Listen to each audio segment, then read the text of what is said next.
Lorsque le juge administratif annule une mesure d'éviction dont a fait l'objet un agent contractuel tel qu'un licenciement ou une radiation des cadres, il en résulte plusieurs obligations à la charge de l'employeur public.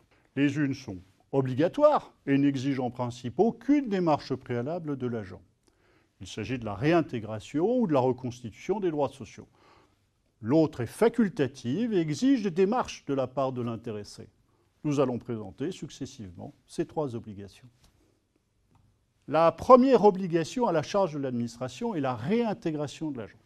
En effet, même si le jugement ou l'arrêt qui annule la mesure d'éviction ne dit rien à ce sujet, l'administration a en principe l'obligation de réintégrer l'agent de sa propre initiative, à condition cependant que le contrat soit toujours en cours d'exécution lorsque le juge administratif se prononce. Par exemple, si le CDD aurait dû prendre fin le 31 décembre 2019 et que le juge ne se prononce que le 1er juin 2020, l'annulation d'un licenciement notifié le 1er janvier 2019 n'aura pas pour effet de faire revivre le CDD.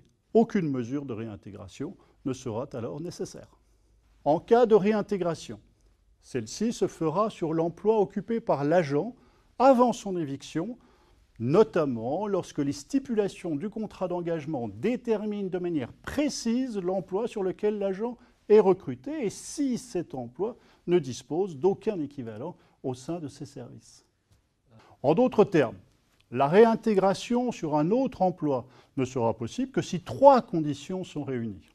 L'emploi occupé par l'agent avant son éviction ne doit pas être vacant. Le contrat d'engagement ne décrit pas précisément l'emploi sur lequel l'agent a été initialement recruté. Et il existe dans les services un emploi vacant équivalent en termes de rémunération et de responsabilité. Précisons qu'en cas de refus de l'administration de réintégrer l'agent, ce dernier pourra saisir le juge de l'exécution qui prendra, le cas échéant, des mesures plus contraignantes à l'égard de l'administration, telles que des injonctions ou des astreintes. La seconde obligation à la charge de l'administration est la reconstitution des droits sociaux. Lorsque la révocation d'un fonctionnaire est annulée, l'administration a l'obligation de procéder à la reconstitution des droits à la retraite et au déroulement de carrière dont l'agent aurait dû bénéficier s'il était resté en fonction.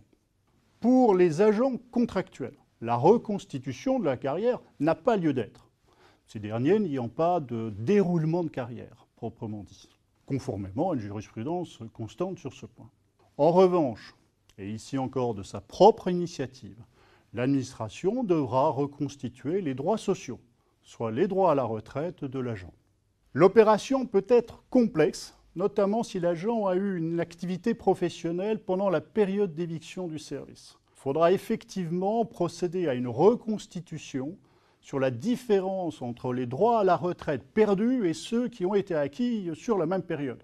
Les organismes gestionnaires de retraite ne sont d'ailleurs pas toujours très coopératifs. Si cela s'avère trop long ou impossible, une solution médiane peut être mise en place consistant à verser une indemnité égale aux cotisations de retraite dues, l'administration devant prendre à sa charge tant la part patronale que la part salariée.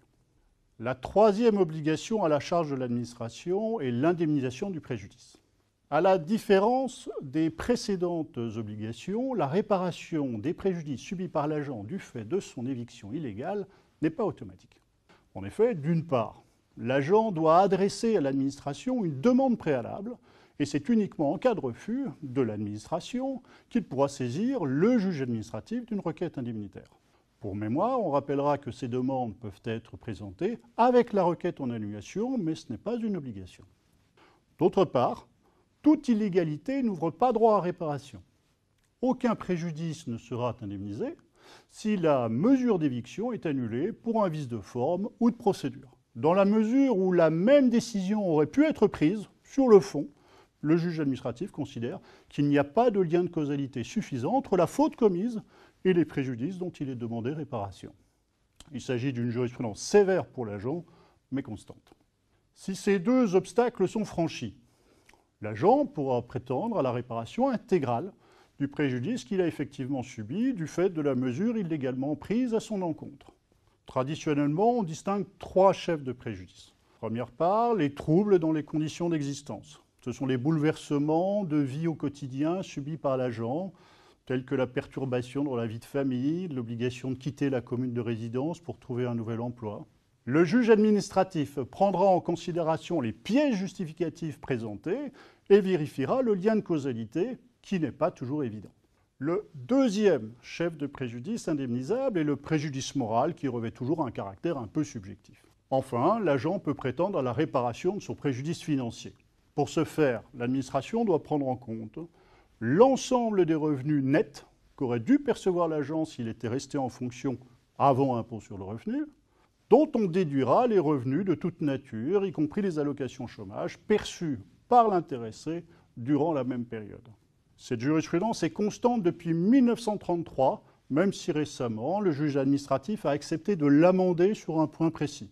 Il s'agit de la prise en compte, dans la perte de revenus, des primes et indemnités dont l'intéressé avait une chance sérieuse de percevoir, à l'exception de celles qui, eu égard à leur nature, à leur objet ou aux conditions dans lesquelles elles sont versées, sont seulement destinées à compenser des frais, des charges ou des contraintes liées à l'exercice effectif des fonctions. Pour une synthèse très claire de l'état de la jurisprudence, il est possible de se référer à un arrêt de la Cour administrative d'appel de Paris du 11 avril 2018, référencé sous le numéro 17 PA 02 028.